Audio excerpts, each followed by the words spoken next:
Hello, everyone. It's Ron and Debbie, and we are back for another edition of Ask Ron. Hello, everybody. We are just finishing up our summit this week. So I am sitting at the same desk that I've been talking at for 2 days straight now. So we got some easy questions for me. My Yes. brain fried by now. Yeah, we've got some good ones. Of course, the first one is from Tony and Angie from No way. Ohio. No way. Imagine that. All right. Thanks for the alumni event, Ron. You're welcome.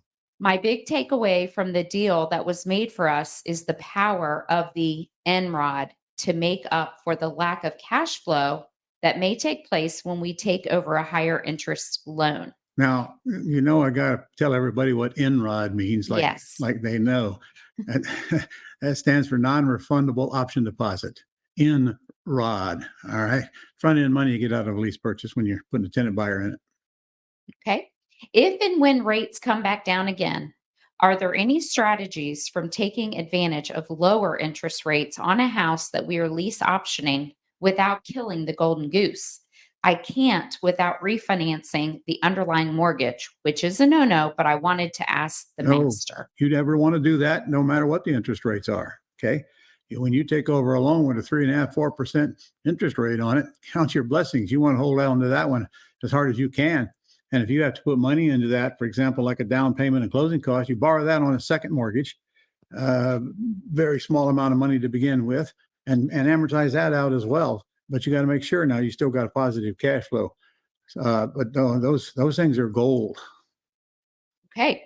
All right. Next question is from Brian Lucy from Colorado. Brian Lucy. I had a seller ask me recently when I asked about what is the least you would take for the house. I was told, why would I negotiate against myself? How would you handle this? Oh, he's one of those. Okay, I'm going to tell you right now, there's very little chance you're ever going to do business with this guy. But I would say, listen, can you imagine someone buying your house without collecting all the information? And the first thing I want to know is what you're asking. Wouldn't you agree? And go back until he's out of breath. But the minute he said that, in my head, we're close to done. But I still want to get the answer out of him before I move on. Okay. Next is from Donna, and she is from Michigan. I've heard some discussions about using land trusts as irrevocable with an LLC as owner and the land owner, me as the trustee, but without the ability to collect the debt owed. What are your thoughts on handling purchases in this fashion? Let me go back to Brian here for a minute. By the way, Brian, I got your message the other day, and I do want to talk to you about what the subject was and totally forgot to call you. So maybe you could call me tomorrow and we'll discuss it. I'm going to take title and land trust owned by an LLC. And then the LLC is either owned by your IRA or you and your wife in some manner. Tenants by the entirety if you're one of the states that honor it. Donna, if that did not answer your question, please just send us another request and we'll get that answered next week. Okay, next is from Jacqueline Liberto from Texas.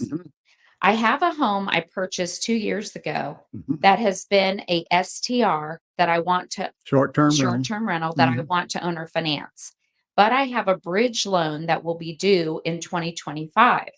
How can I do a creative owner finance with a loan that is due in 14 to 15 months?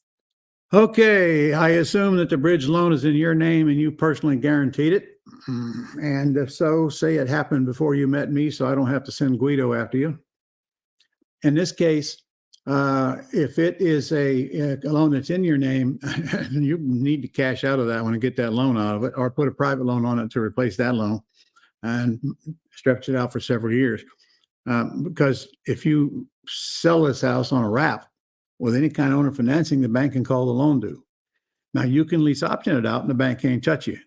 But if you owner finance it, they can. They probably won't, but you just need to know they can. And now the loan's in your name. And now they got all the eggs in the basket, and they can put the pressure on you. Again, lease option it out, bank can't touch it. Nothing they can do about it. Okay, Ron, that's all we have. All right.